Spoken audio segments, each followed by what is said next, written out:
Done with that. It's not totally full this year, but pretty close. We could have hauled more from the farther away field, but we didn't.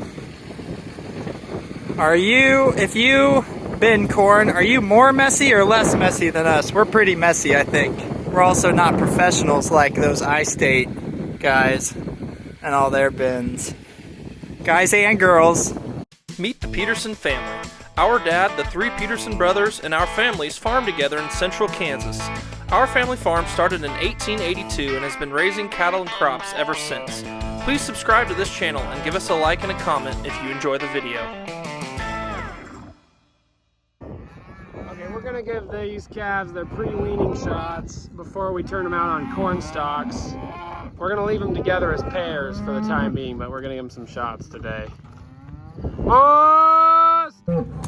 Okay, we got all these calves worked, putting the pairs back. They sorted up real easy too. Walking them back to the pen, and we're trying to get those corn stalks fenced for them so we can turn them out there this afternoon. We'll probably only let them onto half the field, but should make them pretty happy. It worked last year. We did it on 80 acres.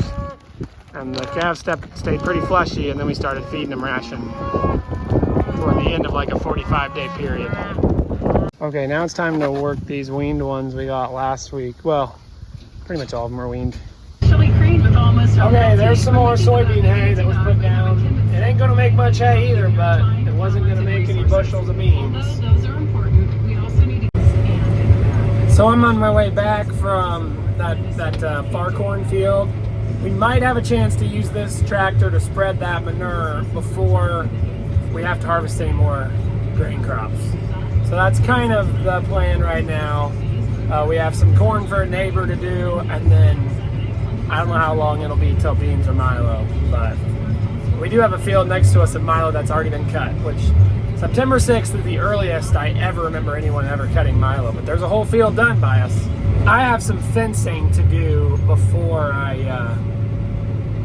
do anything else. I'm gonna roll out some wire to get them spring pairs turned out on corn stalks. Making it that far, but I gotta walk a ways from the sidekick. So I don't have two people because they're off haying. This outside stuff was chopped, and then the corn stalks that are worth grazing are out on long passes. So trying to get this whole south side done today to get them turned out. Okay, I fed them out there just in piles. I could have fed them in the bunk, but then I'd have had to wait for them to clean it up to let them out.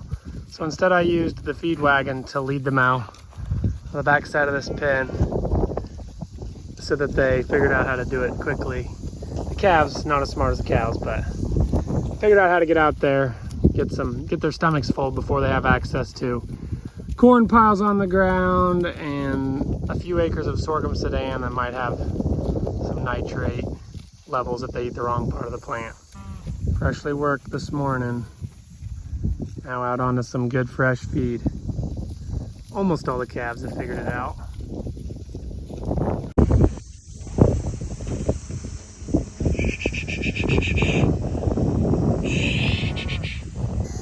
Okay, they've got a water between these gates up into this pen, so I'm just making sure they've found their way in here. Boys! Oh my. Come on, cows. Once a few of them know how to do it, the other ones they'll train them. They're out, spread out over there. Come and get your water, ladies. Greg and I moved the cattle that were in this pen to pen 7, which is a bigger pen, because we have some more heifers we're going to put with that set of heifers. And then this pen will have enough bunk space for the 38 pair, something like that. There's more adult cows than there are calves because there's a bunch of bred heifers with them. There's some bred heifers. That's why the count's a little bit. They're not all pairs. Okay, cows, whose calf is this? Trying to tag this little guy. None of the cows are coming after me, but I have a hunch that it's number 507. She's expressed the most interest, but she's more interested in eating than she is in her calf, so. But it was born overnight. So we're out here baling the double crop millet field this morning. It made pretty good. It didn't make as much as the sedan grass. We're not exactly sure why. It seemed like this millet was like short on nitrogen. I mean, it was yellow the whole time it was growing. It's still making quite a bit, but chinch bugs slowed it down. Or I don't know if other people out there who grow millet would agree with this, but maybe millet just takes more nitrogen than sedan. The sedan just, you know, we had a poor wheat crop and it seemed like it had plenty of nitrogen left over from wheat and just grew really tall. And millet's not supposed to grow as tall, but it's definitely not making quite as many bales. Still gonna make really nice hay. It's a lot finer stemmed and more leafy than sedan grass, which is why we do some of both. We always know millet won't quite ton as good as sedan. So I guess this is what we expected. It's just weird that it was so yellow the whole time it grew. And maybe the heat had to do with that too. We have a nice, just a little bit of moisture this morning. So it's baling really nice. That sedan we had to bale really dry just because of our schedule. But this is gonna be just the right moisture, I think. Not too dry, not too wet. Gonna make some really nice bales over here. The loader on the M7 has this kind of accumulator to take some of the bounce out of the loader. So since we don't take the loader off to bale, I mean, we've taken the loader off a few times, but if we want to pick up all these bales, we like to have it on. So, but it doesn't bounce near as bad with that. It makes this tractor ride really smooth when we're baling this millet at 11 mile an hour or whatever.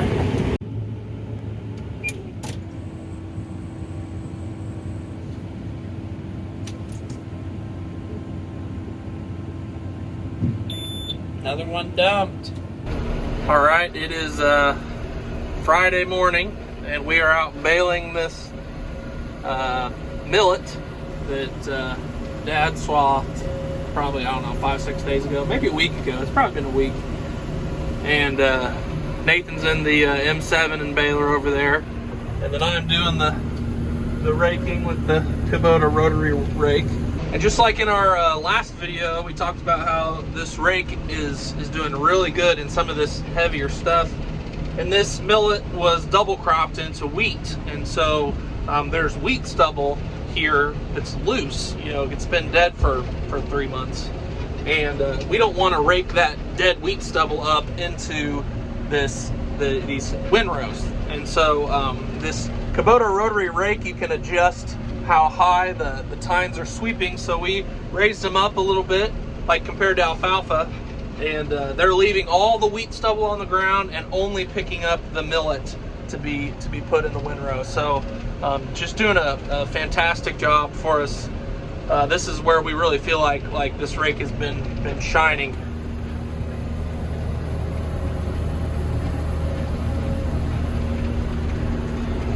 Our alfalfa crop has been pretty light every cutting, so it hasn't been a very good sample size for this rake. But some of this heavier stuff, it's just doing a really good job. So we're very happy with it.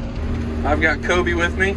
Kobe, he's been riding. We're only about a mile from my house, so makes it convenient to have him with me. There's Nathan. We're running the baler. We're gonna race. Let's race. Oh.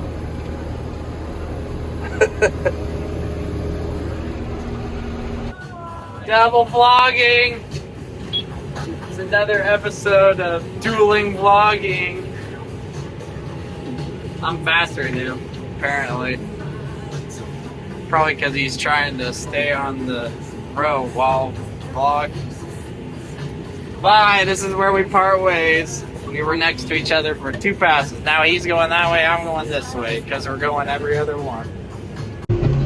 Another thing we really like about this rake is its ability to go around corners. Unlike our last rake, the wheels would slow down as you went around corners on one side and go faster on the other. since these are powered by the PTO, as you're going around a corner, it's constantly picking up the hay. So it works really good. I don't know if you can kind of see it as I go around this corner, but you know, they don't slow down. So that's another thing we really like about it.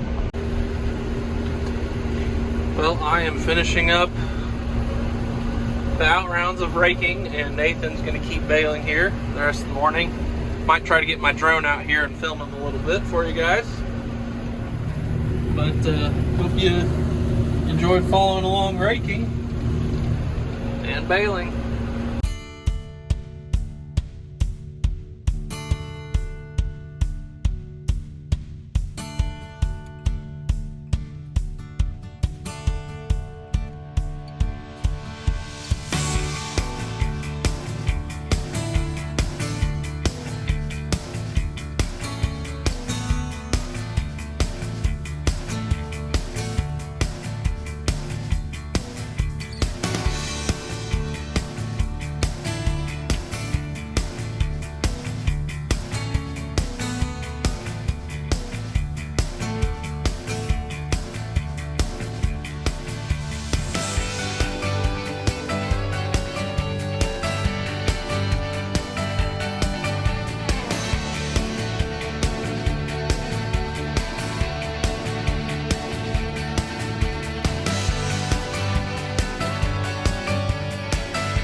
So I stopped baling to come down here to our river pump and shut down the pump for the last time. We've pumped all that our permit will allow.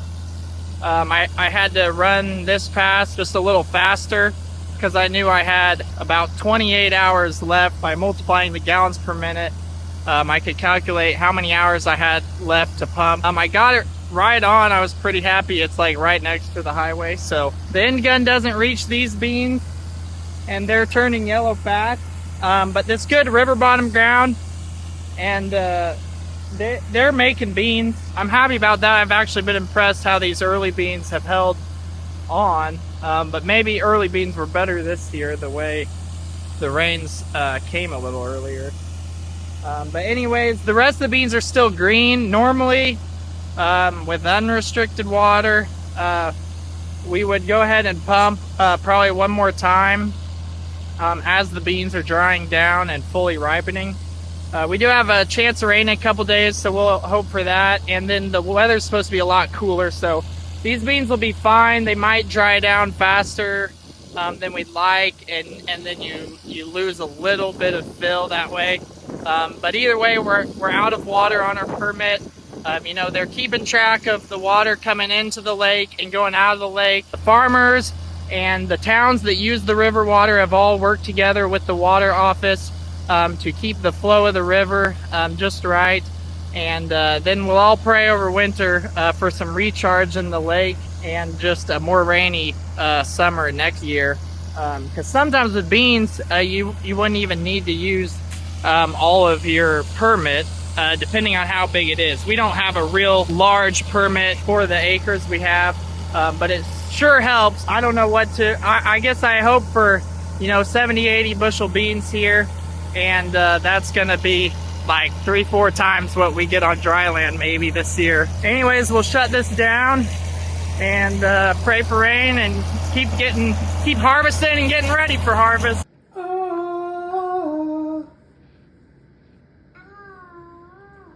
Whoa!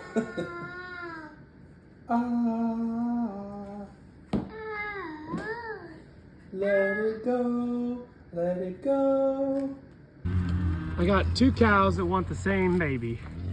Meanwhile, this baby, neither one of them want it. So I'm doing a little experiment. See which one the calf nurses off of. Okay, this is not going well. Now, well, the red one's nursing off of 174. 507's upset about it. I'm trying to get this red one in the chute because it needs a shot, but I brought it down at the same time. Come on, Red. Hey, hey, hey. Okay, we'll get this one off. Simplify things at least a little. Hey, hey, hey.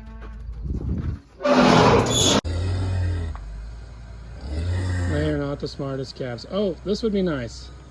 If I could see the black one nurse off of 507, I think I could commit to tagging them and maybe pinning them separate.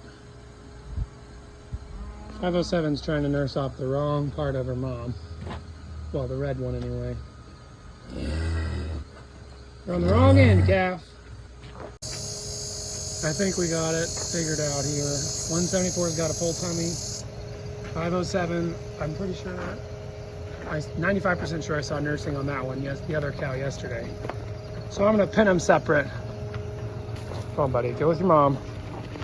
Take that full tummy with your mom, to your mom. Yo, I got you drinking that water from a farm jug. Sweating in my sweatshirt, checking them lugs, eating bigger bed meals in the field. What a sight! Hey, that's how we do, farming like My old blue jeans with the bars dirty.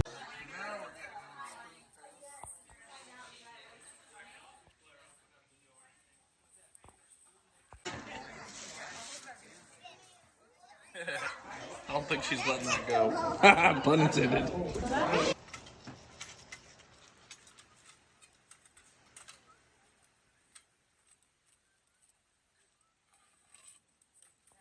Well, when we got up this morning, the ground was not wet, but now it's raining. It's dripping off of roofs, starting a few puddles, maybe. Dad and I sorted a smaller pin. It was only 50 heifer steers this morning. So I'm gonna put these steers back. The steers are going to pen 5 here. They're eating out of some of these sick pen bunks while they were waiting for me to come get them. Heifers are going to 4B. Crosby likes this rain a lot better because there's no thunderstorm with it. Say kittens? And say so cute.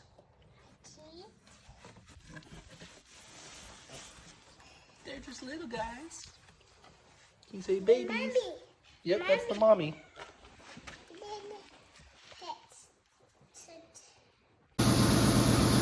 So I pulled this in the shop. I greased it.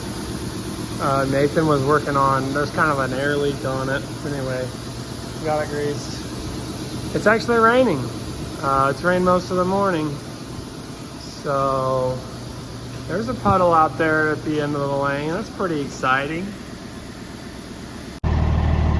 Switching trailers this morning. On hook that's empty.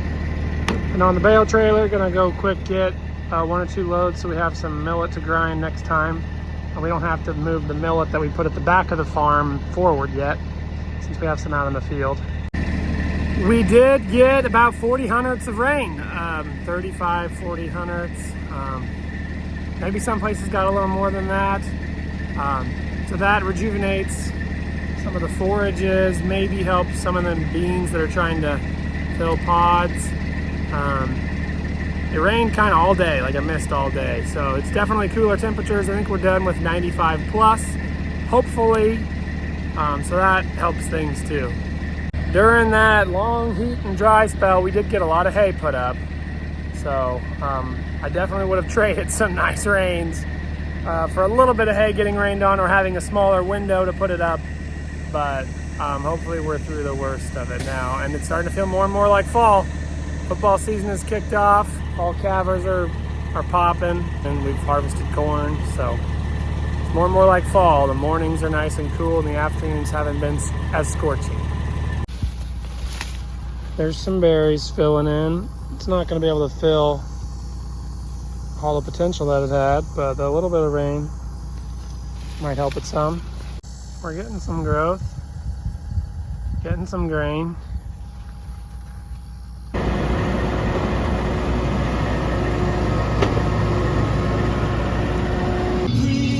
All right, so I'm getting these bales unloaded. I got 3 left. You see Dad over there, he's greasing, maybe oiling the chains on that Kelly Ryan spreader.